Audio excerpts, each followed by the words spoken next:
Bon, les gars, c'est dur. C'est dur, c'est dur. Première journée de Ligue des Champions. Et le constat, il est amer. Et pourtant, Dieu seul sait que ça avait bien commencé. Dieu seul sait que ça avait bien commencé. Mais c'était sûr, c'était sûr. Honnêtement, ceux qui connaissent le football, ceux qui voient un peu, ils savent qu'en voyant ce début de match, on savait qu'on allait se prendre un bouillon. Déjà, moi, je vous dis la vérité, les gars. Quand j'ai vu qu'on a marqué au bout de la troisième minute, j'étais content, hein. J'étais content, beau but de Pulisic, tout ça, etc. Mais je savais qu'on allait se prendre un bouillon de ouf après. Et c'est ce qui s'est passé. Je savais qu'en marquant tôt, comme ça, on allait, face à Liverpool, on allait se prendre un bouillon pas possible. Et c'est exactement ce qui s'est passé. Donc des fois, dans des matchs marqués tôt, c'est pas forcément une bonne chose. Des fois, c'est mieux, tu marques à la 60e, 70e, tu vois, tu défends bien, tout ça, etc. À 60e, 70e, tu marques. Parce que là, on a commencé à marquer à la troisième. Je sais pas, on les a énervés, je sais pas ce qui s'est passé. Et ils nous ont tout retourné. Ils nous ont tout retourné. Et honnêtement, c'est une défaite générale. C'est une défaite de tout le monde. Je vais même pas revenir joueur par joueur, parce que là, ça a été catastrophique sur toutes les lignes presque. Euh, Peut-être que le seul à ressortir, c'est peut-être Pulisic. Avec son... Il a fait un bon match par rapport aux autres. En plus de ça, il a marqué les buteurs quand même. Mais à part ça, sinon, il y a rien à relever. Que de la catastrophe. C'est que catastrophique. C'est une dinguerie. Honnêtement, cette équipe de Milan, c'est compliqué d'être dur avec elle, mais des fois, elle donne le bâton pour se faire battre. Parce que des fois, j'essaie d'être raisonné, j'essaie de me dire, bon, il y a le temps du projet, c'est un nouveau projet, il y a pas longtemps, il y a eu un nouveau propriétaire, faut laisser le temps, laisser travailler. Ibrahimovic, il est récent, nanani, nanana. Mais sur le terrain, les gens, les joueurs qu'il y a déjà sur le terrain, ils se donnent pas à fond. En fait, et c'est ça qui est le plus frustrant, c'est que les joueurs qui sont sur le terrain, j'ai l'impression qu'ils se donnent pas à fond. Je vais me répéter, je suis désolé, mais des fois, j'ai l'impression que Léao, il fout rien. Sur ce match, déjà, ses crampons, il faut lui changer ses crampons. Il fait que de glisser, que de glisser, que de glisser. Il faut lui changer ses crampons. Mettez-lui des bons crampons. Et au-delà de ça, tu sens pas cette énergie, les gars. On sent pas cette hargne, on est en Ligue des Champions, là. On a le badge, on est en Ligue des Champions. On sent pas ce truc. T'as l'impression que, vas-y, c'est tranquille. Mais tu m'étonnes que San Siro, le stade, il soit pas plein. Tu m'étonnes, c'est normal. Les gens, ils ont pas envie de venir payer 300 € leur billet pour voir cette équipe, même pas se donner à fond comme ça. Mais c'est normal. J'aurais fait de même. Si j'aurais été sur place, j'aurais fait de même. C'est là, c'est exactement. Honnêtement, c'est une défaite. C'est une défaite, mais c'est une défaite logique qui montre la différence de niveau abyssal qu'il peut y avoir entre une équipe comme Liverpool et une équipe comme l'AC Milan. C'est triste à dire, non? Il y a de ça presque 20 ans en arrière. On est en finale tous les deux de Ligue des Champions. Entre-temps, Liverpool, ils ont réussi à se maintenir à flot, que ce soit en Ligue Europa, que ce soit en Ligue des Champions. Ils ont pris une Ligue des Champions récemment en 2019. Ils sont partis en finale en 2022. Ils sont quand même dans le gratin européen. Et à côté de ça, t'as nous, le Milan. Dernière finale, c'était en 2007.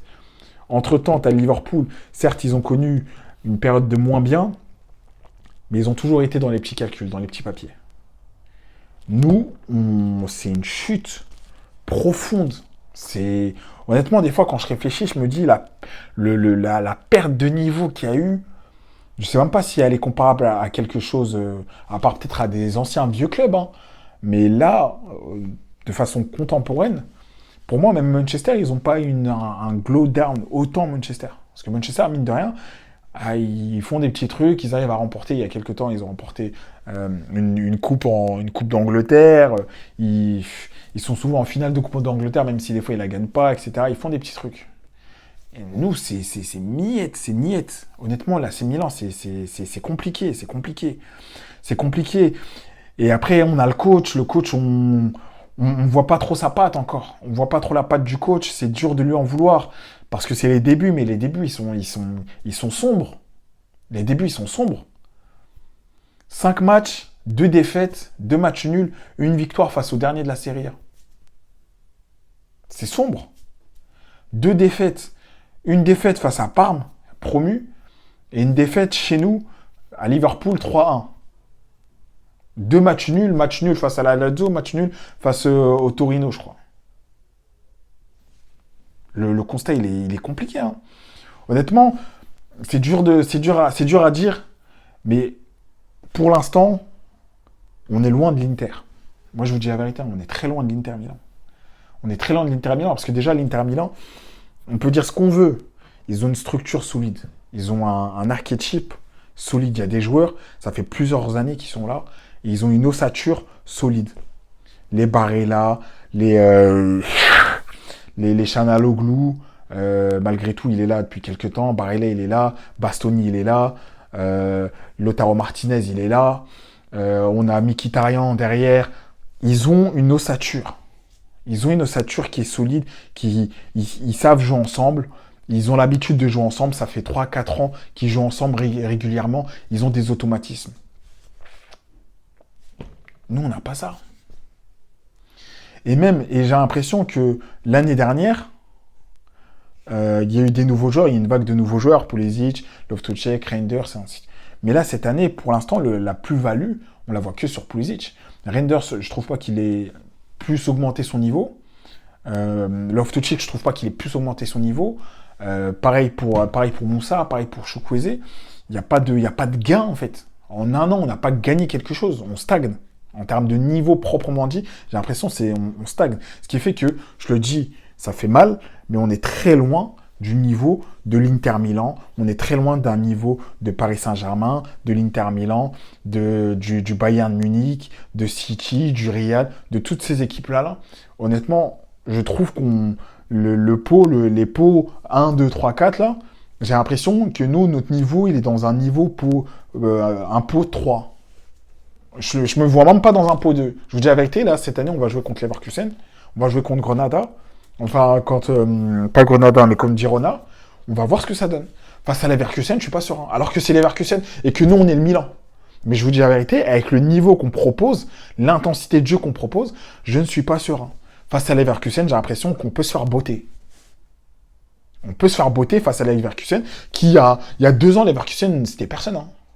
Mais là, j'ai l'impression ils ont pris plus d'expérience et de charisme, de caractère, en un an que nous en 10 ans. Donc, à voir. À voir. Là, ce week-end, il y a le derby. Ce week-end, il y a le derby. Je ne sais pas ce que ça va donner, le derby. Je ne sais pas du tout ce que ça va donner. Là, l'Inter, demain, ils vont jouer face à City. On va voir ce que ça va donner face à un gros, parce qu'il tombe quand même sur un des favoris, si ce n'est le favori, City. Donc, on verra ce que ça va donner.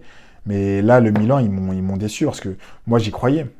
J'y croyais, et je pense qu'on n'était pas le seul à y croire.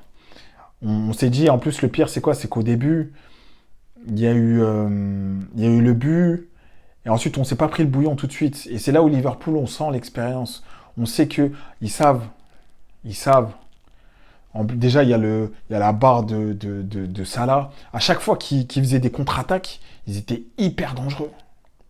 Ce qui fait que quand on a marqué, à un moment donné, on a quand même réussi à garder le ballon. Et ils n'ont pas paniqué. Hein. Ils n'ont pas du tout paniqué. Ils connaissent leurs forces, les coups de pied arrêtés, les jeux de contre-attaque. Ils ont joué sur leurs forces. Et nous, défensivement, on était nuls. Pavlovic, il s'est chié dessus aujourd'hui. Pareil, Calabria, il s'est chié dessus. Pareil, hein, Loftus-Cheek, il s'est chié dessus aujourd'hui. Tous, en fait. C'est déroutant. C'est déroutant, c'est décourageant, c'est déroutant. Mais faut rester fier. Faut rester fier, les gars. Faut rester fier. On connaît notre histoire. Et c'est ça le souci, des fois aussi. J'ai l'impression qu'on s'attache trop à notre histoire. J'ai l'impression qu'on joue, on est bloqué, on est resté bloqué dans les années 2000. Les gars, ça y est, on est en 2024, là. On est en 2024, où, tu vois, l'époque des Kaka, des Seedorf, tout ça, etc., c'est du passé, c'est du révolu. L'époque des Van Basten, tout ça, etc., c'est bien. Des Georges Weah, tout ça, etc., c'est bien. Mais maintenant, on sait quoi, maintenant? Est-ce qu'aujourd'hui, Milan, ils sont prêts, ils sont capables de sortir un ballon d'or? On peut dire ce qu'on veut, mais j'ai l'impression que à une certaine... si le ballon d'or était, entre guillemets, un peu plus juste, Lautaro Martinez, il aurait pu avoir le ballon d'or, hein, je vous dis la vérité. Lautaro, pour moi, Lautaro aurait pu avoir un ballon d'or. L'année en 2022, quand il gagne la Coupe du Monde, il gagne la Coupe du Monde et je sais pas si c'est cette année où il fait finale de Ligue des Champions. Mais meilleur buteur de la Serie A, finale de finale de Coupe du Monde. À un moment donné, soit c'est la même année, soit c'est l'année d'après, il fait finale de Ligue des Champions. Honnêtement, Lautaro Martinez, à un moment donné, faut dire la vérité, on aurait pu penser à lui pour le Ballon d'Or. Et moi, je pense que s'il aurait fait cette même saison dans un club ou dans un championnat style espagnol ou anglais, mais bon, vu que c'est en Italie, c'est un peu plus compliqué, on a moins la cote. Mais en tout cas, l'Inter, ils ont un joueur qui peut prétendre au Ballon d'Or, qui aurait pu prétendre au Ballon d'Or. Nous, aujourd'hui, on sort qui?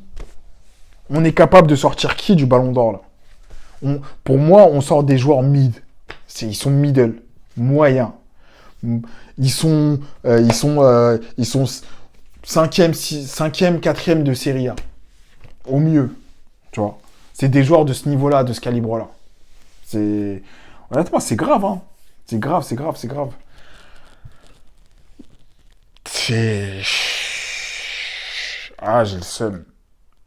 Je pense que tous les supporters, on a tous le seum, là. Mais bon, c'est comme ça. Honnêtement, c'était prévisible. Dans un sens, on va pas se mentir. On a rêvé, tout ça, mais c'était prévisible dans un sens. Là, dans notre poule, on a le Real. Et honnêtement, Liverpool, Real Madrid, si on les perd, on peut comprendre. C'est un standing au-dessus. C'est des cadors. Mais là, le reste, là, les Girona, les Leverkusen, je crois qu'on joue au Zagreb. Je crois qu'on joue le Dynamo Zagreb. Je suis pas sûr. Faudrait que je vérifie. Ils se sont pris 9-2 face au Bayern. Il y a peut-être 2-3 ans en arrière, on les avait dans notre poule. On avait Chelsea, Dynamo Zagreb.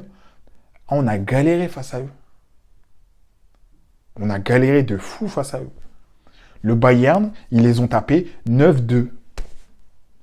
À quel moment, nous, on est capable de mettre des tarots comme ça aux gens?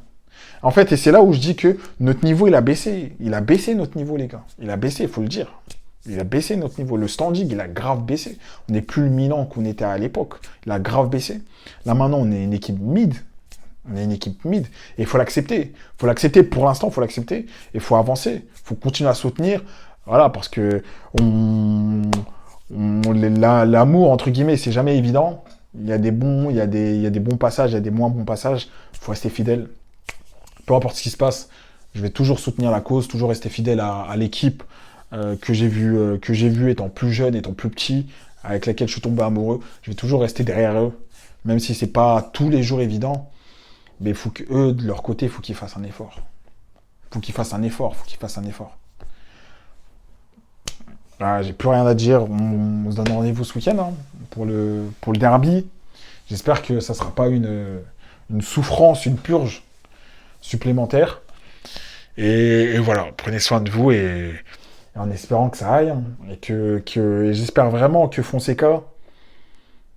Je ne veux pas de mal à Fonseca. Hein. J'espère vraiment qu'il apprend de ses échecs là pour mieux rebondir.